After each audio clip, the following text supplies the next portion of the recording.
following program contains scenes that some viewers may find disturbing.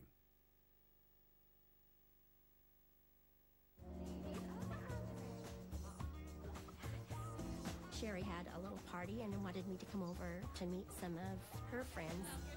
She was just interesting, bubbly. I was excited to see her house, and she was so proud. At that time period, not very many women owned a beautiful home like this. To your new house? Yes. I didn't pick up that there was anything that she was afraid of. You don't say, okay. Bye.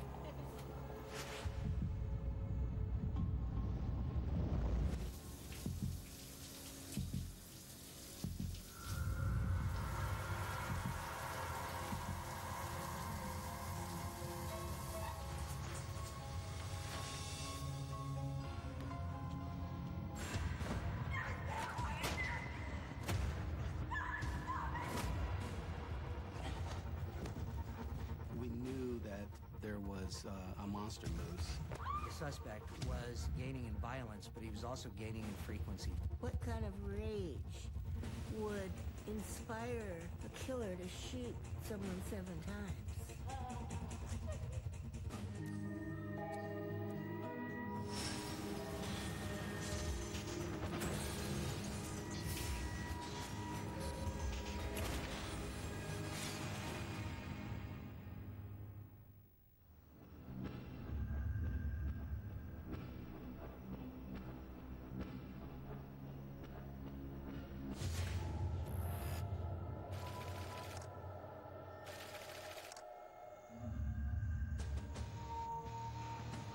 It's a little before 7 on Saturday evening, and for Jim Brigado, something feels wrong. He hasn't heard from his girlfriend, Sherry Ayers, in almost 24 hours. Sherry? Sherry? Sherry, where are you?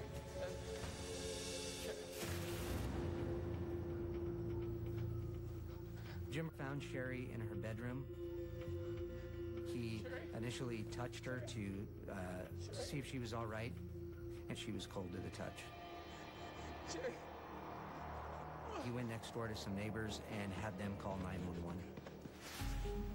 The dream home 29-year-old X-ray technician Sherry was so proud to show off just 2 nights earlier has turned into a house of horrors. Sherry? I probably got the call Sherry! in the evening. It was October, so it was already dark outside. My sister lives here! And they told me what had happened. I couldn't comprehend what was going on. I couldn't cry. You're not really emotional because you can't believe this happened.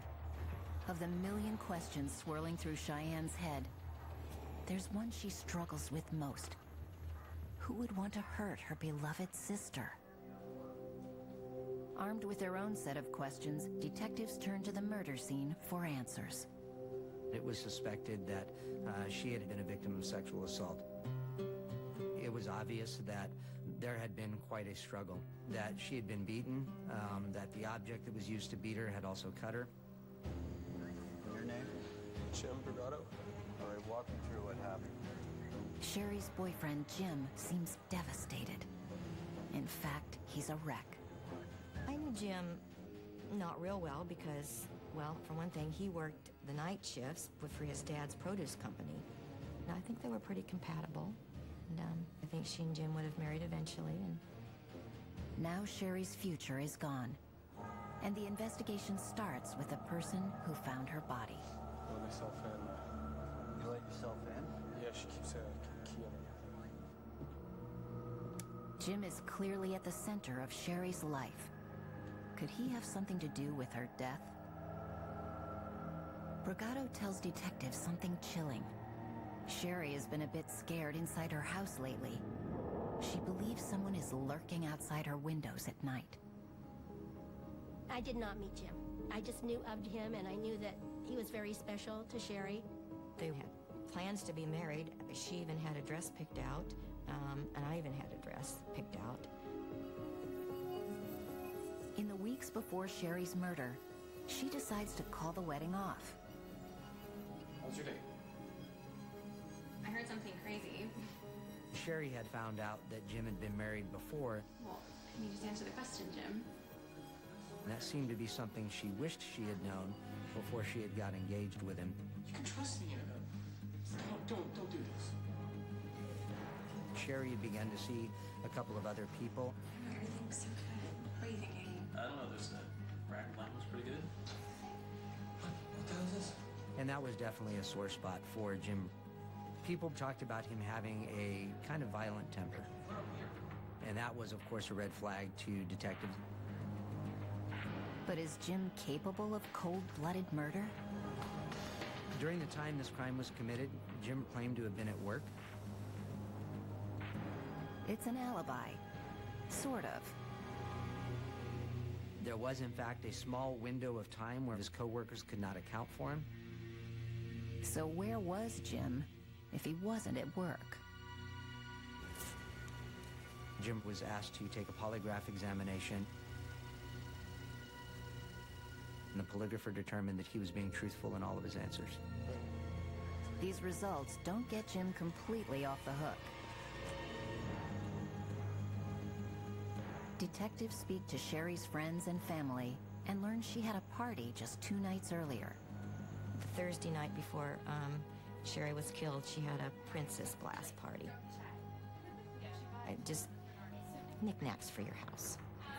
For some guests, it's the first time visiting the new home she was so proud of. She worked 2 full-time jobs to pay for it. I don't know how she did it. I actually just had this as well. I was just surprised that, it was as secluded as it was. Do you have everything with you? Yes.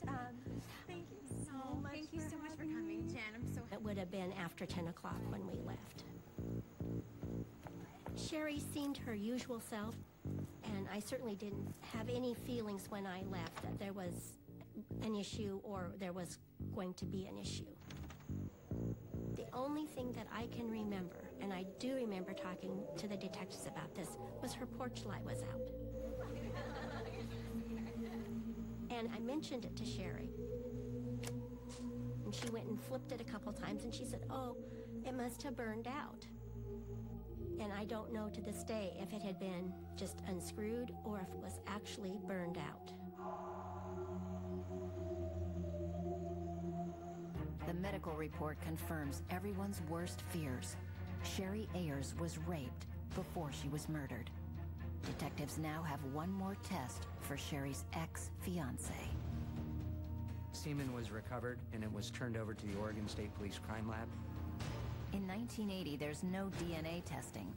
All science can do is try to match blood types, a frustratingly blunt tool. Blood typing could either include or exclude groups of people from a potential suspect pool. With luck, the lab can determine the killer's blood type from the semen sample. If a suspect's blood type is the same, he could be the killer. Detectives need suspects to test, and Sherry's family has a name they believe should be at the very top of the list. The detectives came to my house and talked to us, and we immediately gave them Randy's name. Randy is Randy Woodfield, someone Sherry knew in high school. She and Randy were in the same class. A few years after graduation, Woodfield ends up in the state pen, convicted of robbery and assault. He was quite a letter writer and was corresponding with Sherry. I really don't know where you are or if you're married at all, but I just wanted to get in touch with you. And then he was released from prison early. Did the letters lead Woodfield to fantasize about Sherry as more than just a former classmate? I need to talk to you about Sherry Ayers. An interview with Woodfield turns up nothing to tie him to Sherry's murder. Kind of, but not really. Still, blood samples are taken from Randy, too, and sent to the lab, leaving everyone waiting and wondering, who would want to hurt Sherry Ayers? So many of our homicide victims engage in lifestyle that put them in a position where they could readily be a homicide victim. But Sherry was the exact opposite of that.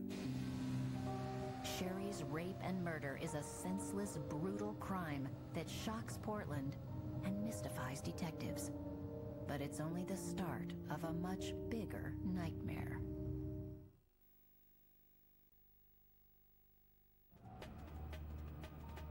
Portland, Oregon. Known as a hub of liberal politics and anti-establishment attitudes, by the end of the 1970s, the city of Roses is also experiencing a rise in drug trafficking. And many believe its location, right on Interstate 5, the only highway that runs all the way from Mexico to Canada, is to blame. Interstate 5 corridor is a very active corridor for people who traffic in narcotics. A lot of things were changing. We were having our share of homicides. But one violent murder in a secluded neighborhood in the southwest section of the city doesn't appear to be connected to any of that. 29-year-old Sherry Ayers was a hard-working and innocent young woman. She was a serious person and an honest person. She was a great auntie to my sons. In hindsight, I always wish that, as her big sister, I wish that I'd been there to protect her. More than a month passes. Investigators exhaust all of their leads. There were a lot of people that were examined and looked at and ultimately excluded. So the case was very cold. Then, Thanksgiving 1980, a shocking call comes in from 13 miles across town. Darcy Fix was supposed to be over at her parents' house, and she was late for Thanksgiving dinner. Darcy! Nobody has heard from 22-year-old Darcy Fix or her boyfriend, Doug Altig, since the night before. Darcy's father was required to force the window open because he did not have a key to get into the house. Darcy! Doug? Just inside the door, he discovers Doug lying lifeless in a pool of blood. For a father, it doesn't get any worse than what he finds next. Her dad found her and attempted to place a blanket over her body, trying to protect her. I have 3 kids, and I can only imagine to discover my child like that, it would just be impossible to try and deal with. Darcy was shot 3 times in her neck, chest, and the back of the head, and Doug Altig was shot in the back of the head. Detectives are confused. Are these executions? It sure looks that way. Many rumors surfaced about Doug's involvement in drugs, but none of those rumors ever panned out to be true. If I was to speculate, based on the scene, somebody entered the house to specifically sexually assault Darcy Fix, and that Doug Altig was eliminated so that he couldn't protect her. And then following the sexual assault, Darcy Fix was murdered. It's too awful to contemplate. A rape covered up by 2 murders. Who could have done this? When detectives talk to Darcy's father, he tells them about another young man in her life. What about this landlord? Darcy dated him. Darcy dated a guy. He's also the landlord of the house where she's living. Sometime after Darcy and her landlord, Stuart Anderson, break up, she and Doug start dating. For Anderson, constantly seeing his ex with her new guy must be tough to take. Could his jealousy turn violent? There was a letter that was found on Darcy's vehicle under one of her windshield wipers. It appeared to be somewhat strange.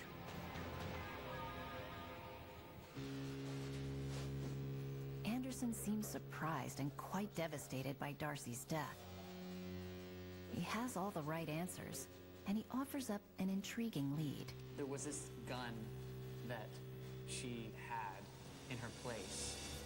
When Darcy Fix and Doug were murdered, there was a gun stolen.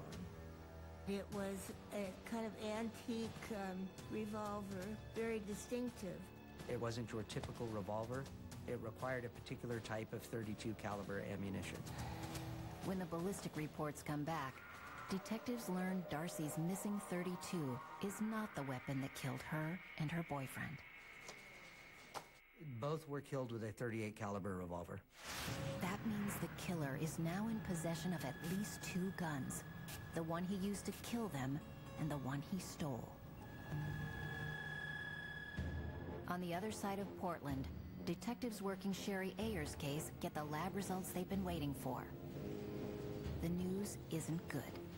Oregon State Police Crime Lab isolates the sperm donor in this homicide as being an O blood type. Detectives' only 2 leads, Sherry's friend from high school and her ex-fiancé, are cleared. Randy Woodfield is a B blood type. Brigado is E blood type. None of us could think of anybody else in her life that would have done something like that. For investigators, this leaves them with 0 suspects and not a single lead.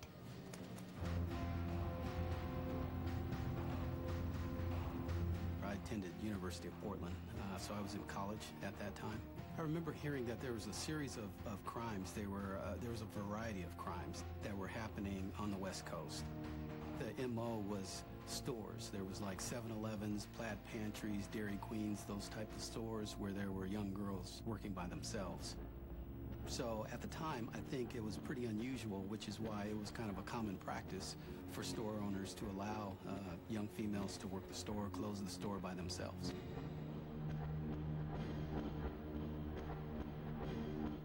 A brazen holdup last night at this gas station in Vancouver where a woman...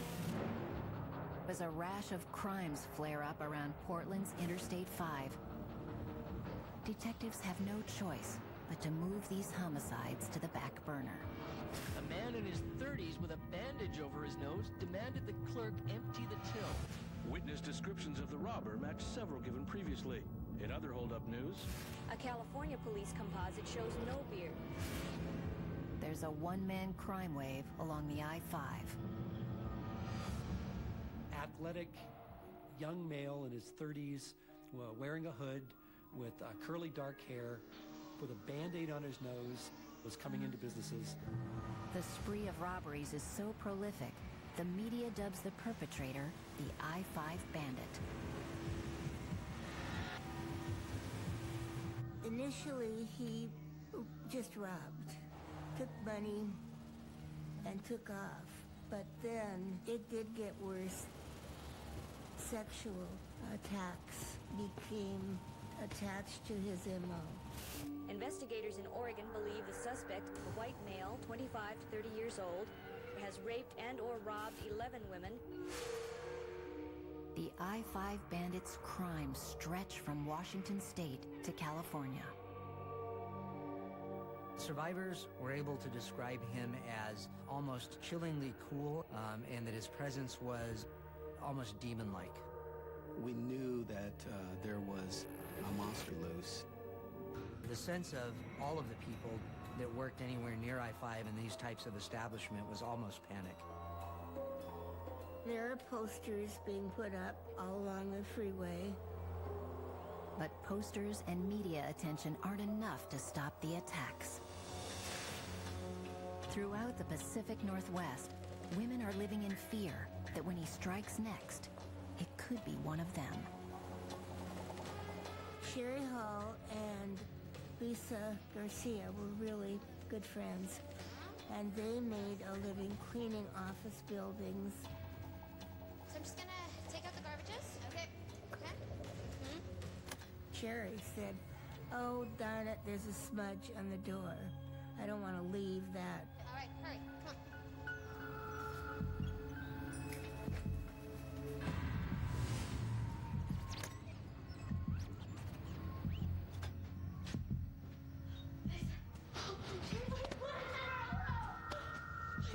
Suddenly, this hooded male was there pointing a gun at them. Take your pants off. And took him into an office, forced them to disrobe, sexually assaulted them, and then told them to lay down on the floor. Lay down.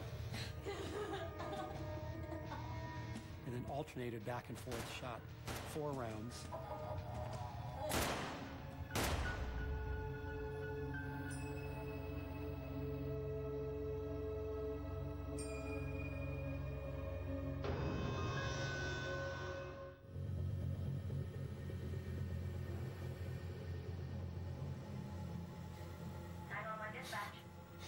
We've been shot. Please help us. Sherry Hull and Lisa Garcia have been raped, shot, and left for dead by a sadistic sexual predator. River Road. A commercial on the street. Even though she's been shot in the head twice, somehow 21-year-old Lisa is still alive. She decided to pretend she was dead. She waited, and she thought she heard him leave. Please, hurry up. He's gonna come back and shoot us. I think she's dead. She kept saying, Sherry, Sherry, answer me, are you okay? Lisa's best friend never answers. 20-year-old Sherry Hull is dead.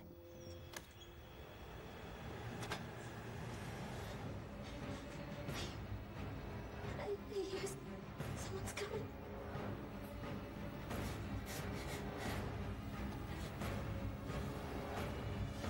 Are you alright?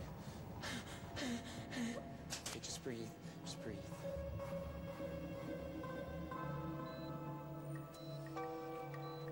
Over the next few days, a detective from Salem's homicide unit stands vigil. She'd been through and just a horrendous trauma. When Lisa's finally able to talk, the detective coaxes her to tell him everything she can remember about the man who shot her and her friend. A little above 5'10". She was able to identify her attacker with some specificity. Try to remember. He had a band-aid on his nose. Police have heard this description before. The I-5 bandit. A serial robber and rapist has just turned a lethal corner. Everybody realized that the I-5 bandit has now become the I-5 killer. All right, let's get this out to all jurisdictions. Salem detectives contact police in 7 western states, asking about unsolved murders with any similarities to this one. It's a tactic that pays off 24 hours later. That's when they receive a call from an agency 380 miles south down the I-5. Turns out, there was just another double murder. Donna and Janelle lived in Mountain Gate, California. A man forced his way into their house. A mother and her teenage daughter are both sexually assaulted and murdered, execution style. Janelle was shot 7 times. What kind of rage would inspire a killer to shoot someone 7 times? Laboratory tests reveal something shocking. The bullets were compared to the bullets taken from Sherry Hull and Lisa Garcia, and it was determined that the same gun was used. Ballistics connect 2 double shootings, just over 2 weeks and almost 400 miles apart. And with Lisa's description, task force detectives link these murders to dozens of attacks in 3 states, all the work of the I-5 killer. The suspect was not only gaining in violence, but he was also gaining in frequency. He was committing multiple crimes on the same day. You could see the obsession growing. By mid-February, it seems all the frustrated detectives can do is keep score. That's when detectives notice something the killer hasn't done. As far as they can tell, there's one major city along the I-5 he hasn't struck in yet. They begin to realize there's something about Portland that's either keeping the suspect away or that he is from Portland.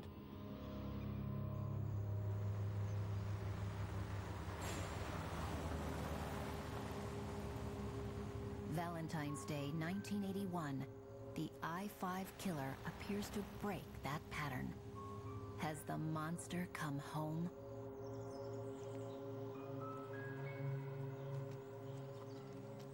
So quiet, too. Julie could be an angel.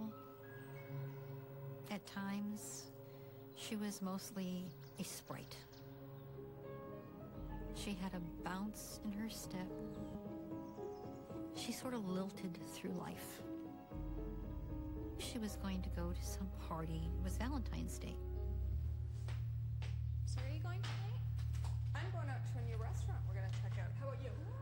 She was going out. I was going out. Hey, don't forget, there's a crazy out there, so be careful. Okay? And I put my arms around her and kissed her and said, "I love you, Jules." I love you too. And she said, "I love you too, Mom." And that was the last I saw of her.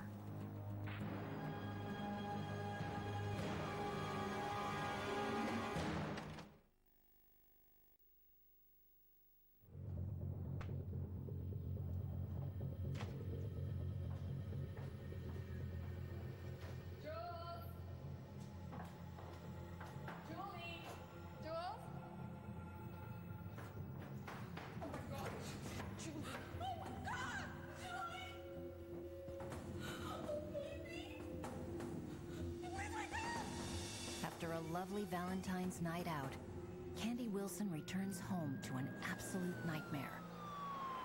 Her teenage daughter, Julie, has been shot. When I found my daughter, I immediately thought of the I-5 killer. Could a mother's instincts be right? Until now, it's believed the I-5 killer hasn't struck near Portland. Detective Dave Bishop of the Beaverton PD is called in to investigate. Can you get a good tight shot of that?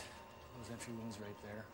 She was nude on the stairs with 2 bullets to the back and 1 bullet behind each ear. Candy, you have to appreciate, was very, I mean, she could barely talk. Let's go somewhere quieter so we can talk. Julie Ann Reitz had just turned 18. Julie was my friend as much as my daughter. We were always going on adventures. Everything in life was an adventure. I had just bought a camera for her. She was really, really enjoying it. She had an eye that told stories. She probably could have been a really, really good photographer, but... Based on the crime scene, it was my opinion that something went wrong. That what looked like a friend visiting, and based on the upstairs, it looked like there had been a war up there, and something went wrong. And then on the stairs, it's obvious, based on the blood, that she was shot higher up and then bounced down the stairs. So something happened, and based on where she was shot, the individual that shot her was obvious behind her. But something happened, and it wasn't meant to happen. For the last few months, young women in the Pacific Northwest have been under siege by the man dubbed the I-5 killer. All of his victims are believed to be complete strangers. Julie's murder doesn't fit the pattern. We suspected that whoever who did this crime knew Julie. There was wine glasses that were empty, and there was 2 coffee cups there, so it looked like somebody was getting ready to make coffee. No matter who this guy is, Detective Bishop is desperate to find him, even if it means interviewing every single person who was at the Valentine's Day party Julie went to the night she died. Myself being very visual, I wanted everything in front of me, so We took butcher paper and started putting names, and everybody attended the parties.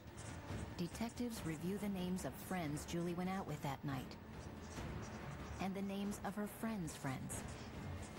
Wayne Walker. As I'm sitting there looking, this one name comes up maybe half a dozen times. Randy Woodfield. So I start figuring out who's this Woodfield guy.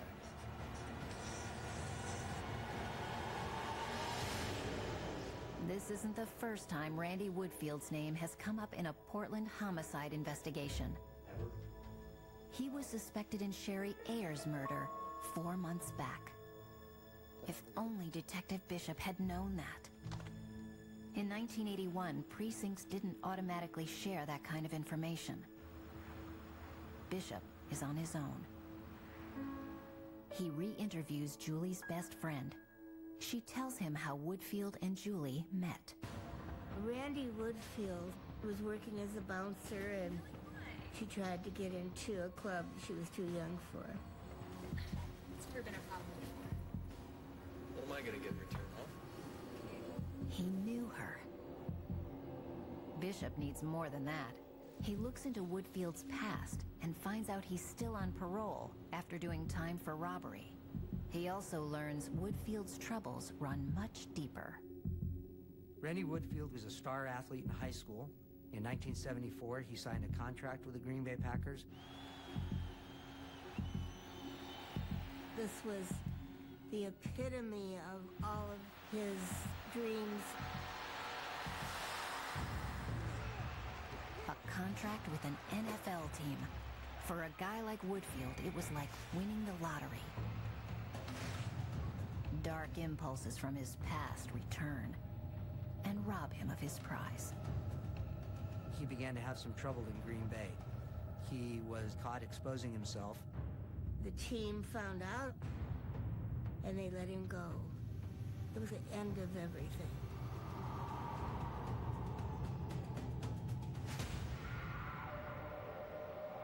With the death of his football career comes the birth of a much more sinister Randy Woodfield.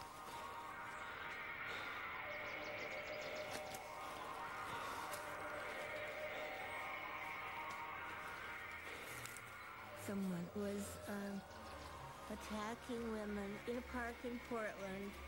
Police decided on a sting.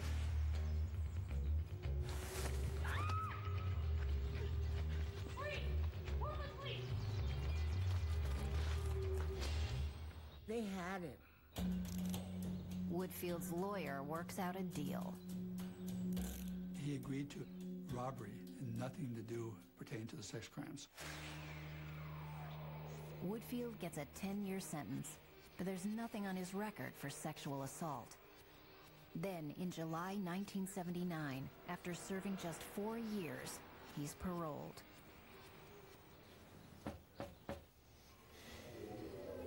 We decided to go out to his house. Sure. And we told him we wanted to talk to him. Mr. Woodfield, do you recognize this young lady? And I showed him a picture of Julianne Reese. I says, do you know her? No. I've never seen her before. So right off the top, Woodfield is lying, and Bishop knows it. You met her at the tavern where you were bouncing. And you let her in knowing she was underage, and you went to her house later and had a few drinks there. And then he remembered her. Oh, that's right, I remember her now. That's right. Julie. Afraid Woodfield may clam up, Bishop changes gears and takes a more casual approach. And I says, you know, we don't have a lot of time to spend with you. Why don't we make it easy for both of us? Give us a bit of your hair, a bit of your blood, and we'll get out of here.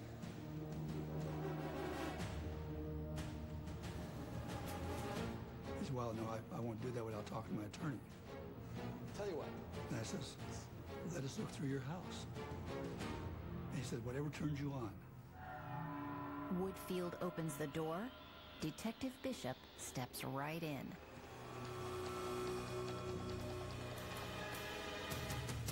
Is this your room? Yeah. We were looking for something to tie us with a .38 caliber gun. It's my clothes, trophies.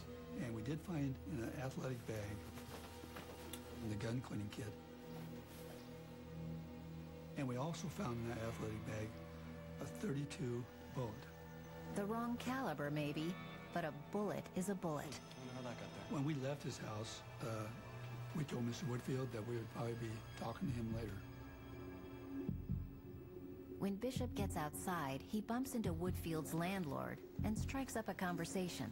Hi there. Hello? It's an exchange that turns into the biggest moment of his career. I says, do you know whether or not he's made any phone calls to Beaverton?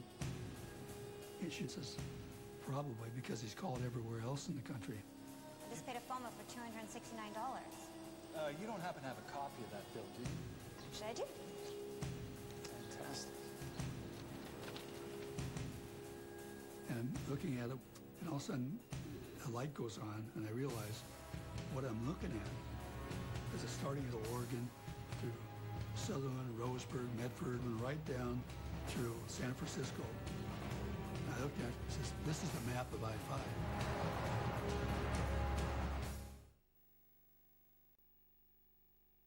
We do appreciate your help today. Thank you. For the past 3 weeks, Detective Dave Bishop has been pounding the pavement, determined to get justice for 18-year-old murder victim Julie Reitz. And his hard work leads him to an astonishing realization about his prime suspect. Telephone calls Randy Woodfield made from roadside payphones and charged to his landlord chart a virtual map of Interstate 5. Dave Bishop, he went, oh my God, Chris, we've got the I-5 killer. It's one thing for Bishop to believe Randy Woodfield is a serial killer. It's another to prove it. We took those phone tolls and started listing all the phone numbers. Bishop matches the dates, times, and locations of the calls with many of the I-5 killer's crimes. Randy Woodfield was addicted to the phone. He knew people, mostly young ladies throughout the Northwest. He'd call and say, hey, I'm in the area. Okay if I stop and hang out with you for a while. Woodfield's telephone addiction is his downfall. He's arrested on March 5th, 1981. Detective Dave Bishop's search for Julie Reitz's murderer brings about the end of the I-5 killer's horrific spree of violence. But Julie's family, along with many others, will have to wait for justice. Prosecutors desperately want Randy Woodfield behind bars. They need to open with their strongest, most winnable case. We had a surviving victim. We had the phone records. March 10th, 1981. Woodfield is officially charged with rape and murder in the case of Sherry Hull and Lisa Garcia.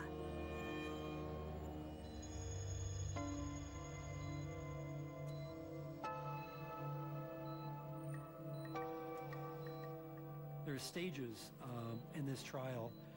One was getting our surviving victim to the stand and have her courageous and really strong and powerful in her testimony. The surviving victim obviously had been through and just a horrendous trauma. And she expressed that a lot. What if he's not convicted? What if he's acquitted? You know, is he going to get out? What if he's back on the street again? I think that's a very natural and understandable fear of all victims.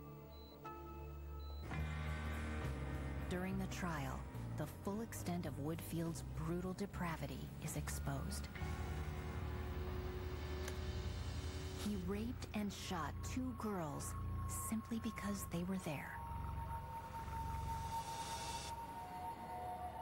They were cleaning an office building that was very close to the freeway.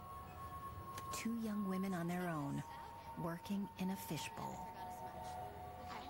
This was a building with a lot of glass, and all the lights were on. So anybody on the freeway could look down and see 2 girls working. So all the killer had to do was just get off at the next exit. By June 26th, Woodfield is convicted and sentenced to life plus 90 years. It takes decades before forensic science advances enough to bring justice to the families of Woodfield's other victims. It's amazing how much pain that they've been carrying for years of not knowing who it is, not knowing who they could trust. Was it a neighbor? Was it a relative?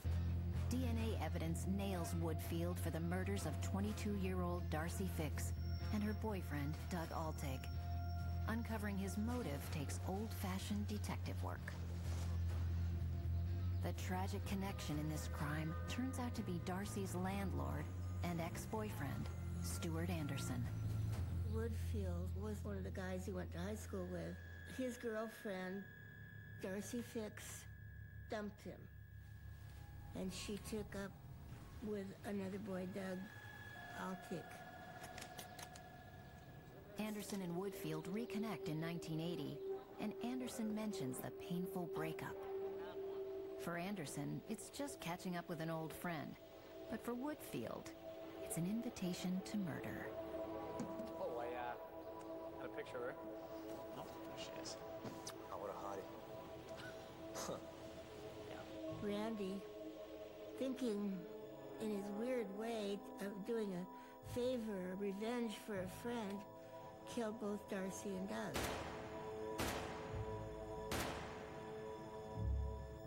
DNA evidence also links Woodfield conclusively to Julie Rietz's Valentine's murder outside Portland.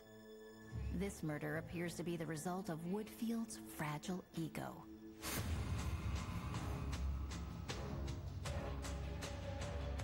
On this particular February 14th, he tried to arrange a Valentine's party in the downtown Marriott and had actually rented a room. Nobody shows up.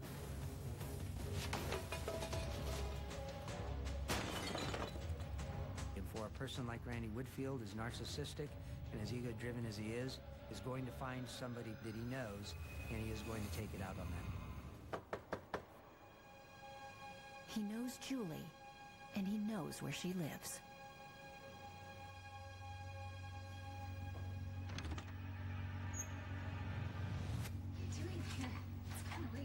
He was charismatic, and he could convince almost anyone that he wasn't going to hurt them, but he was. He planned to. Can I come in? I want to talk. Serial killers typically blend in. They don't stand out. They don't look like the monsters they are from the outside. Otherwise, they'd have a hard time getting close to their victims. Julie is surprised to see Woodfield at her door, but she lets him in. She has no idea of his real intentions. And that was the end for Julie.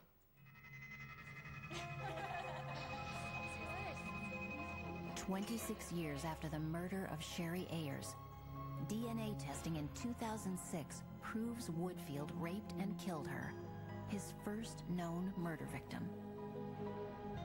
It appears Woodfield targeted Sherry while he was still writing her from prison. Because we had the church upbringing, he pretended to want to know more about the church, and he would quote scripture in these letters, so I think she felt it was okay to write back to him. When Woodfield gets out, he waits for the right moment.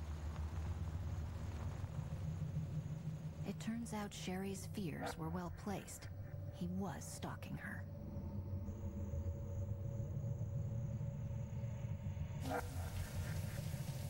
We believe Randy Woodfield was stalking her. Ultimately, we climbed into a window.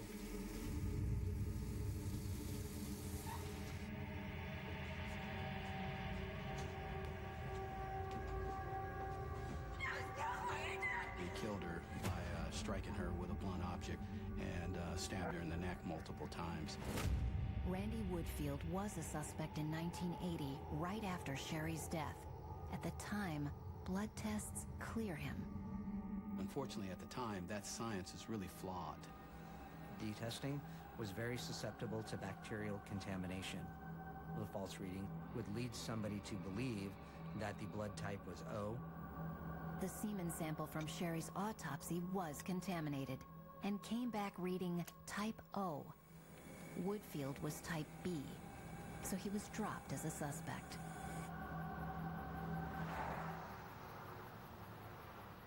We can prove beyond a reasonable doubt that Randy Woodfield is responsible for 7 murders and close to 30 armed robberies, with at least 20 of those involving sex assaults. For his homicides and his robberies that he was convicted of, Randy Woodfield received a sentence equivalent to 460 years. Randy Woodfield will spend the rest of his life in prison. Should he ever file for parole, he'll be greeted with enough DNA evidence to keep him behind bars forever. Randy, I would categorize as a sadistic sociopath. Vicious, took what he wanted, whenever he wanted. He's one of those truly dangerous, evil people. Just simply has no conscience whatsoever. I do feel her loss a lot. That, you know, I don't have her there to talk to. My kids don't have their auntie. I have no nieces or nephews. So it's a little bit lonely in that aspect. It'll be nice just to call and say, hey, what are you doing today? Let's go have lunch or something. Normalcy. There is never any normalcy after an event like this. Children don't die before their parents do.